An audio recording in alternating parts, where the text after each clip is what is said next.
सरकार हमारे लिए उपलब्धियां दे रही है, यानी कि हमारे अंदर जो भी प्रतिभा है उसको निखारने के लिए सरकार पूरा प्रयत्न कर रही है।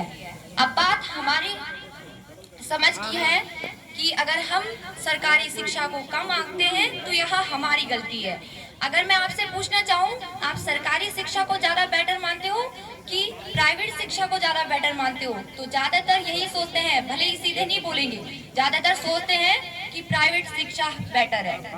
मैं कहती हूँ हमारे, अगर मैं अपनी खुद की टीचर की बात करूँ, उनकी क्वालिफिकेशंस, उनका एजुकेशन सिस्टम कहीं भी किसी से कम नहीं है। मुझे लगता है कहीं कमी है तो हम में है, और हम में वो कमी आ जाती है, कहाँ से आती है? तो वो आ जाती, थोड़ा बोलते हैं ना घर में।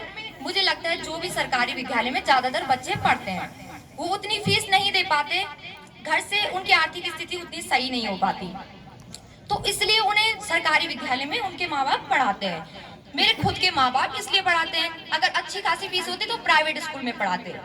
लेकिन यहाँ पे बात ये है, क्या हमारे टीचर जो हमें पढ़ाते हैं क्या कमी उनमें है? मुझे नहीं लगता कमी उनमें है, क्योंकि कहीं ना कहीं उन्होंने एग्जाम क्वालिफाई करा है। उन्होंने प्राइवेट स्कूल के जो टीचर हैं उनसे ज्यादा कुछ उनके अंदर क्वालिटीज हैं जिससे वो आगे बढ़े हैं।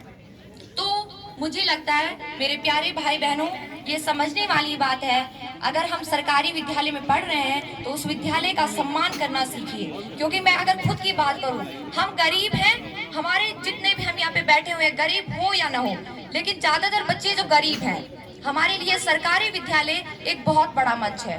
क्योंकि अगर आप सोच सकते हो सरकारी विद्यालय को, आप थोड़ा सोचो, आपके सरकारी विद्यालय ना हो, प्राइवेट विद्यालय हो, तो क्या हमारे माँ बाप, जिनके माँ बाप खेती बाड़ी करके हमें पढ़ा रहे हैं, इतनी फीस भर पाएंगे? तो नहीं ना।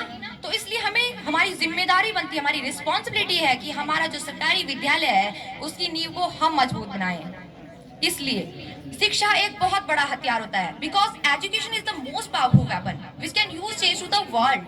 एंड परिस्थिति तो अब बहुत छोटी चीज है। आप अपनी परिस्थितियों को देख के कभी मत सोचना, आपका जो भी एम है, जो भी आपका लक्ष्य है, आप कभी भी उसको इसलिए मत छोड़ना कि आप आज किस कंडीशन में हो। होती है ना कभी कभी सिचुएशन बहुत कॉम्प्लिकेटेड हो जाती है।